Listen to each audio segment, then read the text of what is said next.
I began to get into iodine a few years ago because it was helping me and my family so much get healthy and detoxify. Most people know that iodine deficiency has been a crisis around the world. Iodine is key to so many of the body's functions, especially the thyroid. I discovered a product being developed by Dr. Group. You now know it as Survival Shield True Nascent Iodine that your body can really absorb. Then, about a year ago, he said, listen, if you think this is powerful, I'm going to come out with rare earth, deep earth crystals. And the results that I personally have had have been life-changing. Nobody else has got iodine based on these pure crystals, ladies and gentlemen. This is innovating, and the best part is it helps fund Infowars.com, the radio show, the TV show, the whole media operation promoting true libertarian ideas. For a limited time, experience the ancient power of Survival Shield X2. Take advantage of this unprecedented 30% off super detox special at InfoWarsLife.com.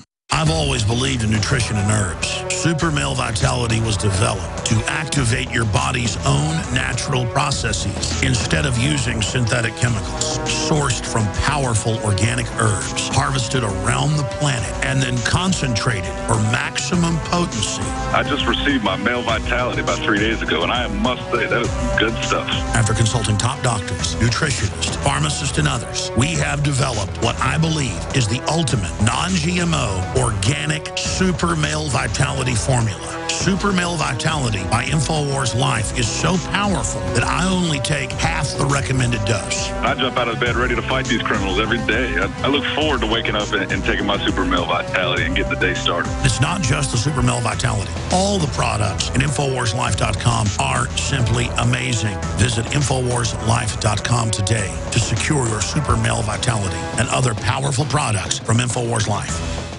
General, what do you think about the FBI saying that there was a terror alert on Monday about a potential Fort Hood situation? The police are shoving people, shoving Alex, shoving the crowd. Here we go, folks. I'm being assaulted. Whether it's the radio show, the news websites, documentary films, or the nightly news, InfoWars is the tip of the spear. Is this another false flag stage attack to take our civil liberties and put more homeland security while sticking their hands down on the pants on the streets? It's up to us to set brush fires in the minds of men and women everywhere. And that's what PrisonPlanet.tv is designed to do. You watch, the Assad regime is going to be blamed or accused of using chemical weapons against the so-called rebels. What we see now is a war against reality. It's a war against the truth. It's more vital than ever that supporters of freedom become members of PrisonPlanet.tv and share their membership with up to 11 friends and family. Visit InfoWarsNews.com today. Become a member, share your membership, and help take the InfoWar to the next level.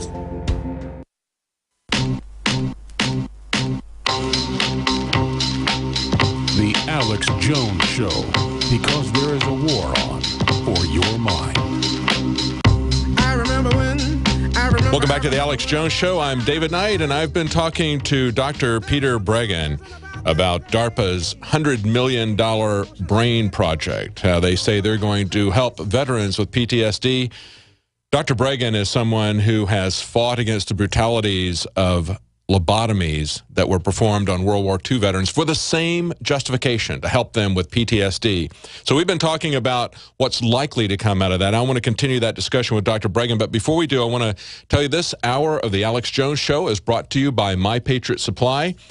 You know, the collapse of the border, the soaring meat prices, it's clear that there is no longer time to wait. You need to start getting prepared today. Go to MyPatriotSupply.com and check out their complete line of preparedness products. My Patriot Supply is the home of the Patriot Pantry line of emergency food storage. If you don't have food, you're no threat to the New World Order. They're counting on you to be ever-dependent slaves in their system and control, but you can fight back. You can establish independence for yourself and for your family by securing your own private supply of storable food. And there's no better way to prepare than this Patriot-owned company. Visit mypatriotsupply.com/Alex for special offers to listeners of this broadcast, and for a limited time, they're offering additional discounts off their already low price. That website again is mypatriotsupply.com/Alex. Now, Dr. Breggin, just before the break, you were talking about how how crude this is, the lobotomies that they did, and how crude even their most sophisticated technological approaches are going to be with their latest technology because of the complexity of the human brain. And you said something that I thought was very important, that this is really the real effect of this is going to be to destroy people's minds and at the very best to pacify them, to keep them from being a threat to them. I want people to go back and look at this this study, this project that came back, I think it was at the end of December. It's the Forgotten Soldiers. It's a report that the Wall Street Journal did. And in it, they're talking about how the Veterans Administration, quote, performed brain-altering operations on former servicemen that it diagnosed, and listen to this, depressives or psychotics or schizophrenics, and occasionally on people they identified as homosexuals. In the future, will that list include dissidents? Will it include people who don't agree with the government or the people find that they are political opposition? That's not beyond the realm of speculation. That has been done in totalitarian states. That's the most common diagnosis for to get rid of somebody was with to say that they were mentally ill and lock them away in an institution. But I also wanted to tell them this. They need to go back and they need to read these stories because I think that's what really drives it home. We can talk in the abstract about what happens with lobotomies, but if they go back and read the case stories of these World War II veterans, one of these fellows, 90 years old, describing his experiences, when they see it personally, I think it'll have an effect on them. And just one last thing before I go back to you, Dr. Breggin. What they said here, that surgery left them, because many people don't understand, they've never known anybody with a lobotomy. Of course, if you've seen One Flew Over the Cuckoo's Nest, that centered on that. And of course, that was written by somebody who was part of a government experiment on mind control. That was a guy who was involved in the early experiments of LSD who wrote that novel. But the Wall Street Journal points out that the lobotomy surgery left these men little more than overgrown children, unable to care for themselves. Many suffered seizures, amnesia, and loss of motor skills. And some died from the operation itself. So I encourage you to go and look at that if you're not familiar with the effects of that, and think about what's going on with that before you allow someone in your family or before you take that treatment yourself, before you think that DARPA's got some kind of new magic pill for PTSD. Dr. Breggin. The government has actually participated in this country, at least in one project, in using shock treatment to suppress political dissidents.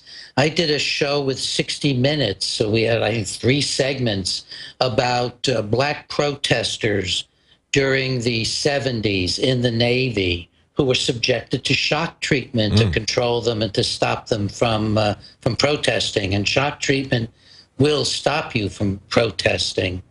And shock has been used in our state hospitals. Years ago, whole wards would be given shock treatment to make them more docile, more controllable, make them line up at the, on the food lines and do what they were told. If you think about the human brain, I mean, you mentioned a lot of the adverse effects of lobotomy, including some that are more physically obvious. But the fundamental effect of lobotomy is to rob humanity. Because if you think about the frontal lobes, that's what makes us look different from our dogs and from chimpanzees is we've got this big bulging forehead. And that's the flower of human development. And so if you want to conceive of what lobotomy does, all you have to do is conceive of how you think of a human being. If you think of the human being in spiritual terms or as worshiping God, that's going to be knocked out, diminished, or destroyed. If you think of human beings, as I do, as sources of love and caring, that's going to be one of the very first things to go. If you think about people in terms of their judgment, their insight, their future planning, that's going to be injured.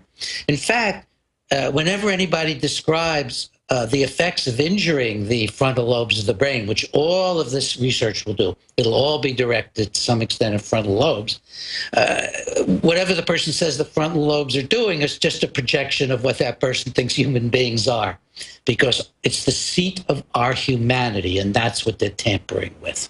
Yeah, that's very eloquently put. It's a very frightening prospect, especially when we remember, as we recounted in the earlier segments, the history of all these experiments, as you mentioned, using electroshock therapy to stop dissidents. We know that this is something that they're going to do. And as your wife pointed out, this black box project where they want to record what's going on in your mind, we know that they want to know and control everything about us. I want to move on to another topic that has been one that you've been on the forefront of fighting against, and that is the SSRI drugs and the what we call here murder pills. Could you talk to the audience about that and your concerns about that? Well, I was the scientific expert for all of the combined Prozac suits back in the 1990s. So I literally got inside Eli Lilly and then later inside other drug companies. And I can tell you that they actively suppressed all the data they were getting on violence and suicide and on the ineffectiveness of the drug. For example, when Eli Lilly would get a report from a doctor saying that his patient had, even one of their own researchers, saying that a patient had committed suicide probably caused by the drug, they would change their own investigator's report to no drug effect or emotional instability. When all the reports of violence came out, they didn't research their own data to see about this. They formed a committee to counter it, and they met secretly. This is not a conspiracy, it's a fact. They met secretly in early morning hours with the FDA to avoid the press or anybody seeing Eli Lilly coming and going with the FDA to cover this up.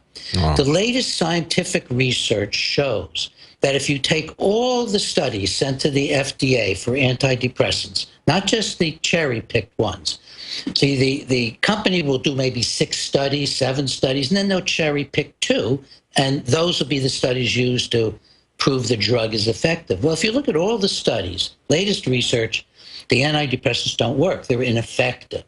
And then if you look at additional research, it's clear they cause violence and suicide, psychosis and mania. So we have tons of evidence that they don't work and tons of evidence that they are causing horrible mental aberrations by disrupting the function of the brain. And there's just no doubt about this. And every time we have a mass shooting, we always know that there's going to eventually come out that the person was on some kind of SSRI drug.